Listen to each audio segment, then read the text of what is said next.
today, super stoked when he said yes. When I reached out to him, we have a special guest, and John has been honestly a top realtor in Vancouver since 2006. He's consistently been in the top 1% of Greater Vancouver, over 15,000 agents, which is a very impressive. I've personally known John for 3 years. He's honestly been a wealth of knowledge to me, to my family, and I'm consistently learning from him every time. I see him speak. I've seen him speak in Orlando and Hawaii, in Vancouver. I've seen him speak across North America. And one thing I always admire about John is his passion and his leadership. Now, that being said, leadership's a very strong word. It takes years of hard work to become a great leader, years of hard work. Leadership has to be earned, and John has definitely done that. And I'm super excited to introduce eXp Realty's newest president today, John Tsai. John, welcome to the group.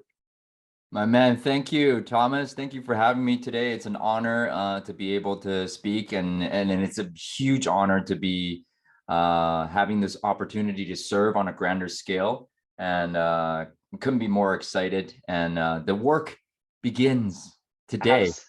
Absolutely. How excited were you when you got that call from Glenn to say that you're the newest president of Canada? You know, the call was actually out of nowhere. It was only last Monday. And I thought he wanted to call me about not supporting this other gentleman who had put his name forward. And I had told that gentleman I would definitely support you, and I will vouch for you. And all of a sudden he asked me to be, and I was completely shocked, but I first and foremost said yes. And I don't know how to do the job. I'm going to throw my hat over the wall, and we'll figure out what happens after. And I know if I'm asked, I will do it. And that's how I approach things. And, you know, always say yes, and then just do my best. But today is day one. So thank you. Absolutely. Saying yes first. Now, let's go back to 2005, 2006. What inspired you to pursue a career in real estate, and how did you become a top agent in your marketplace? Top agent in the marketplace is through sheer hard work. My first year medallion was all just a grind. And I think you can do 30, 40 transactions simply by working hard. Right? 100% agree. Yeah. Yeah. And then obviously, if you want to scale beyond that, then you need some systems, you need some processes, you need like specific things to put in place to have you scale a little bit easier. What got me into real estate? I was 22 years old, Thomas, and I was just working out as a young kid in Taiwan. And I met this gentleman, and this gentleman was, you know, it was Tuesday at noon, and he was working out. And I'm like, don't you have to work? And he was a Caucasian gentleman in Taiwan. I was like, what are you doing here, first and foremost? And he said, well, I'm retired. I'm like, how old are you? He said, I'm 42 years old. I'm like, wow. So what do you do? He said, I built a language school here in Taiwan, and I've since sold it, and I invest in real estate. I'm financially free. I said, wow. And coincidentally, today I'm 43 years old.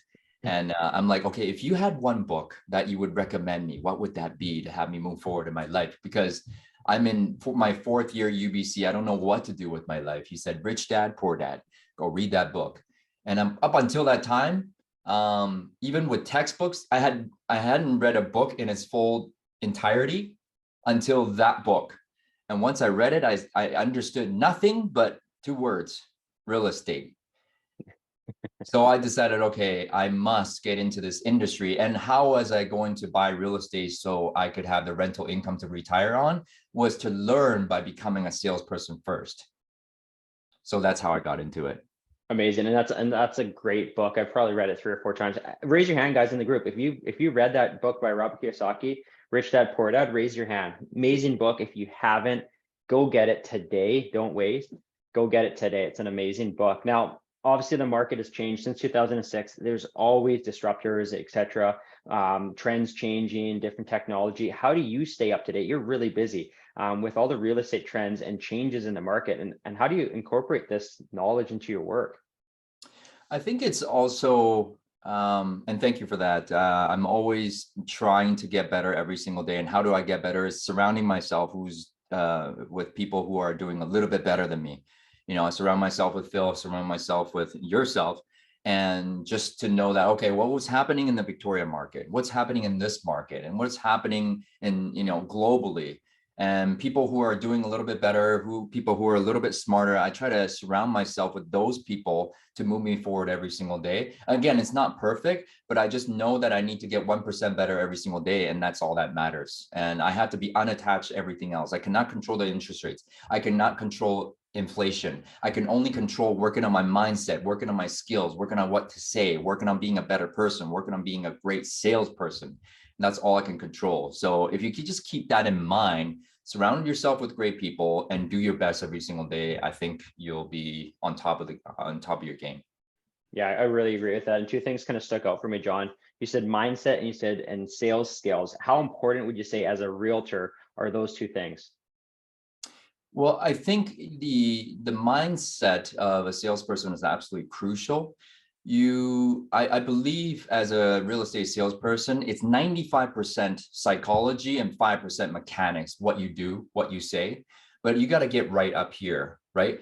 But when you work on your skills, you better your mindset, because your knowledge equals your confidence, but then your ignorance equals your fear. So the strength of the salesperson is determined by their confidence and attitude.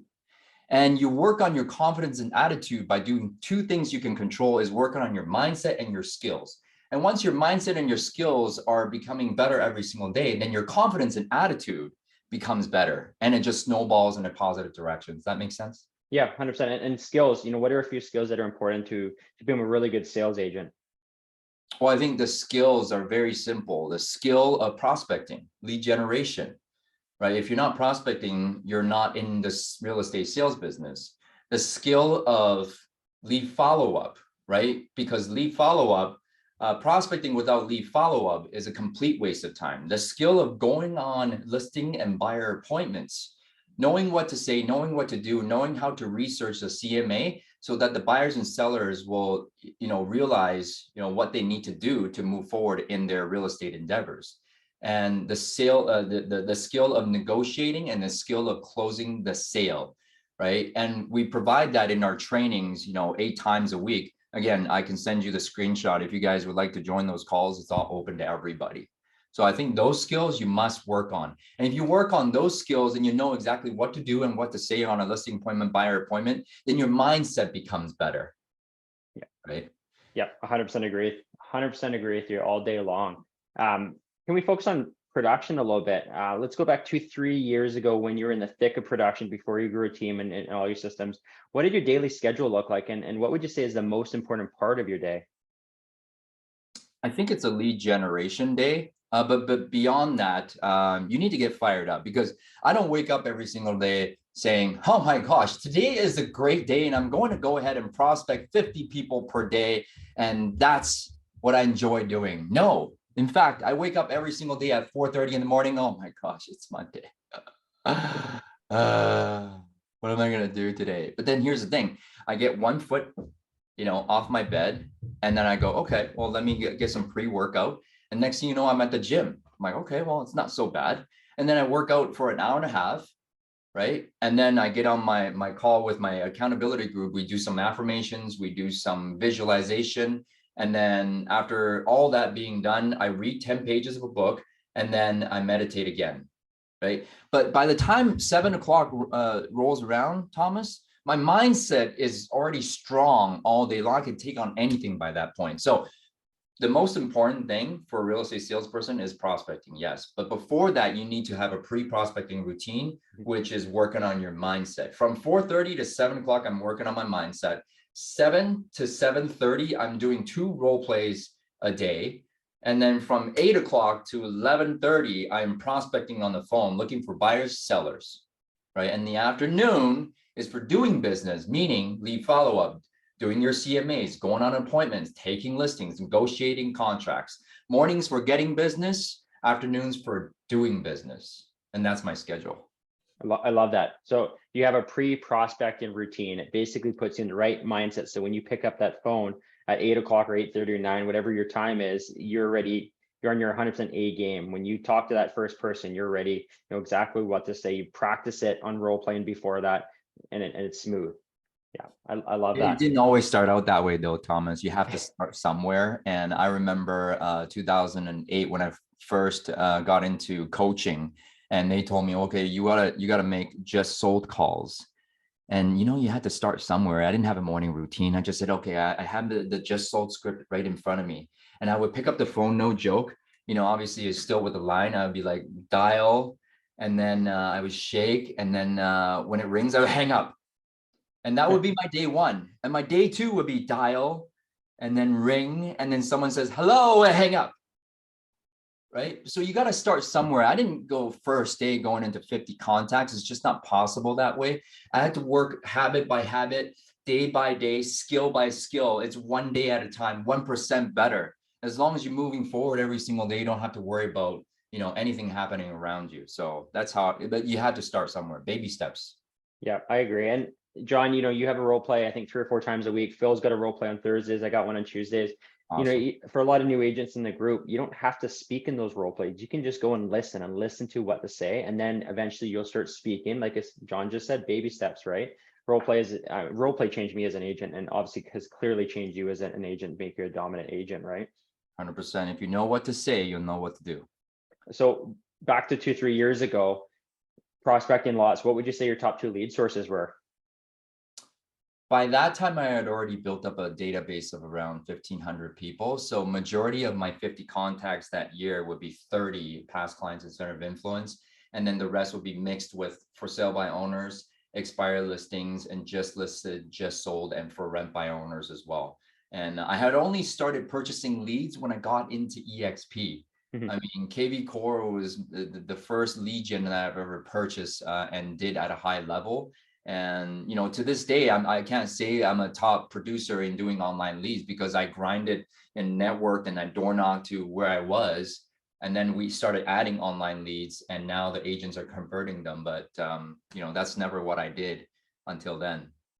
Absolutely. You can control your future when you're out there door knocking and grinding and hustling, right? And chasing expireds and FSBOs. You're not Yeah. waiting for something to come to you. I think, the main thing that we need to do as real estate salespeople is build your database to 1,000. Yeah. Because no matter how you look at it, you get 10% from that. Should you service them well, right? And people the government can take away cold calling. The government can take away online leads. The government can take away Zillow or, for calling for sale by owner, expired listings, but they cannot take away your database. Mhm. So build that up to 1,000 as fast as possible, and you always get 10% from that. And no matter what market, you'll get 100 deals. Does that make sense? Yep, 100%. Now, being as busy as you were and doing as many deals as you were, how would you prioritize your time and manage your workload? And obviously, after you got to 30 plus transactions, what systems did you have in place to ensure that you're still able to provide great service to your clients? This is just my experience. When I hit 51 transactions in 2011, I was working 7 days a week, 12 to 14-hour days. Never took a vacation that year. So I said, I'm very burnt out. So I must hire an assistant. And if your goal is to get to 40, you should be hiring at 25 to get to 40. Mhm. If you want to have a life, right? I never had a life. So once I got to 51, I hired my first assistant. And then we went backwards a little bit due to the adjustment and market, whatnot. Went back to work to 45. Next year, I went to 59. And then backwards again a little bit to 54. And then the next year, we jumped to 85. And at 85, I hired one showing agent. We don't have lockboxes that we use in Greater Vancouver here. So I had to hire someone to show all my listings running around doing that. And by the end of 2015, I hired my second buyer's agent. So 2016, 2 showing agents and 1 assistant, we went to 149 transactions. But by the end of the year, I was getting burnt out. So I hired another couple agents and another assistant. So that, so on and so forth. But it was a revolving door of agents coming in and out, and also a revolving door of assistants coming in and out. And that's when I started to think, okay, I must work on my leadership skills, because the strength of a salesperson, the skills of a salesperson is a completely different skill set and a different mindset than becoming a leader. So I took a 2-year course at Landmark called Team Management Leadership Program. I read endless amounts of leadership books, leadership podcasts, team building podcasts, just immerse myself in it. I'm still not perfect. It's not perfect. Again, progress is better than perfection. So that's what I'm focused on every single day. Absolutely. So you leverage obviously people and resources to get you to that next level, right? Now, where's your team at today, and how many assistants, agents, etc.? Yes, 22 agents, 2 local assistants, and 2 VAs offshore. Okay, amazing. And systems are working well. Now, obviously you have your systems in place. So when you have a big database, how often are you contacting your database, phone, email, etc.? I have this system called Client Nurture System, and there's this guy out of Ontario. He set the whole thing up for me. It's like automatic texts at least once a month, and then it gets the clients to respond, and then I can converse with them. But before I had that system, I was calling them every once a quarter for my B's and C's, and for my A's, I would call them every once a month. I would mail them every quarter, market update, birthday card, and Christmas card. And I would do one big client event per year. Right now, I want to kick it up to a little bit more, so then I won't have to call as hard. Right? Does that make sense? Yeah, 100%. Amazing. Now, I want to kind of pivot and shift gears here, because you were one of the, consistently one of the most dominant agents across Canada for years. And then just over 3 years ago, you switched to EXP. Why?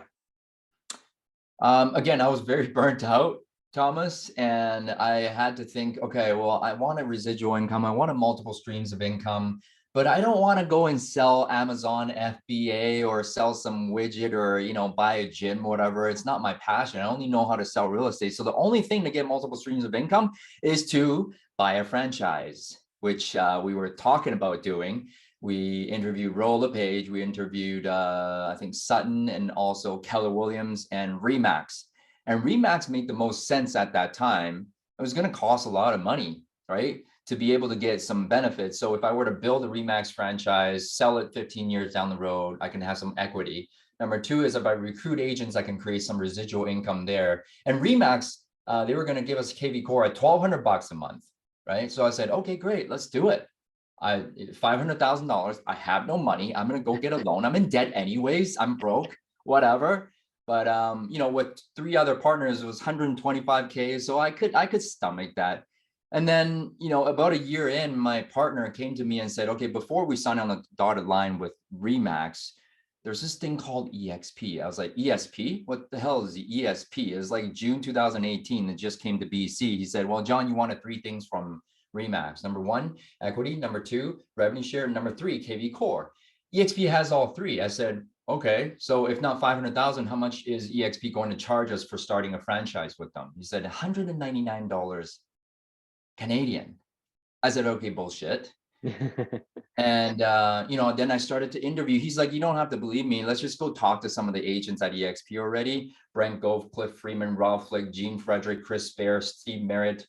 Right. I talked to all those guys, and all those guys were telling me, John, you can do this. You can attract agents, and you can create residual income for yourself. You can create some freedom for yourself and your family. Right. And at that time I said, oh man, I don't know if this is real. How is it, how is this going to work? Well, it's cloud-based, the biggest costs are cut down. So we contribute right back to the agents. And I said, okay, let me think about it. Right? I don't know if I could do this. So EXP is not about believing in the system because the system works. You have to believe it in yourself. I wasn't quite too sure if I believed in myself, but I was like, you know what would have, were to jump to EXP, what would have happened? If I were to go to EXP, revenue share doesn't work, stocks don't work, and KV Core doesn't work. Who am I? I'm still grinding out 100 deals as a single sales agent. So I cannot lose. I can always go back to Remax. I can always go back to Rennie. So I made the jump, and now 4 years later, we're able to create almost 7 figures in our stock portfolio through EXP. At the height, it was definitely over 7 figures, and then revenue share, we're way over 6 figures, multiple 6 figures. We're able to not have to sell real estate in order to pay for our monthly business and personal expenses. And we're doing deals through KV Core. So life's dramatically different. I was working 7 days a week, 12 to 14-hour days, never saw my wife, never saw my parents, never saw anybody. I drank all the time. I was so stressed out. And now I work 4 days a week, 4-hour days. And that's why, I have some capacity to take on this new role. So, the company has given me so much that, when I'm asked as an opportunity to come back and serve, here I am. So that's my story. Thank you. Absolutely. And you have a lovely young family. And the one thing I like about John is every conference we go to, he's always bringing his family, which is ultra important, right? You spend time with your family. Now you can actually not work 12-hour days. You can spend time with your family every single day. You can take your kids to school, etc. Right?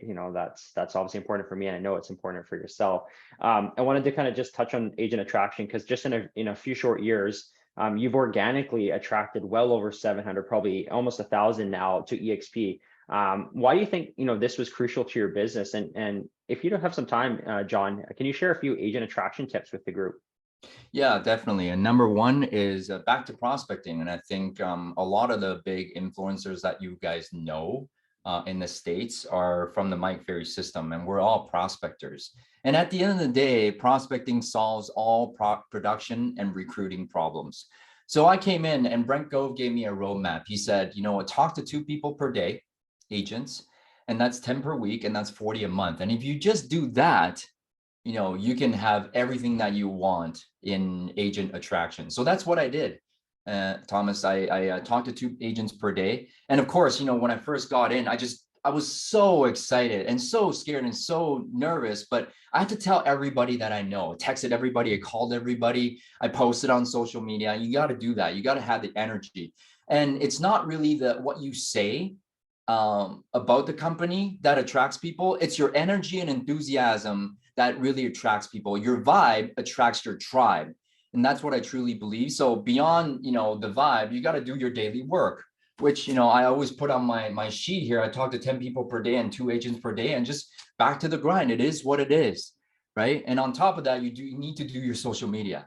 You can't just be a secret agent. You call people, but you also need to let people know, right? All over the place, Instagram, LinkedIn, TikTok, Facebook, all over the place, that, hey, we are at EXP. You don't have to keep posting about EXP, but when you post just listen, just sold, and what you're doing out there in community and being that great person that you are, you'll automatically attract.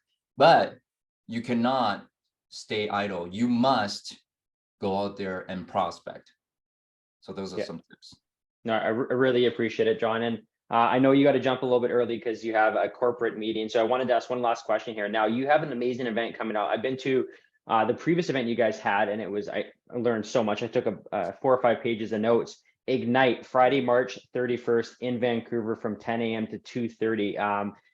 I recommend everyone here that's in this group be there and attend this. John, can we just briefly talk, what's expected at this event and why should agents go? I think the word ignite is basically trying to, ignite the year for all of us. And we're going to get there. We're going to learn about social media, which is the hot topic these days. We're going to have, mid-level agents doing 30, 40 deals. And we're going to have legends panel where people have been in the business 30 plus years.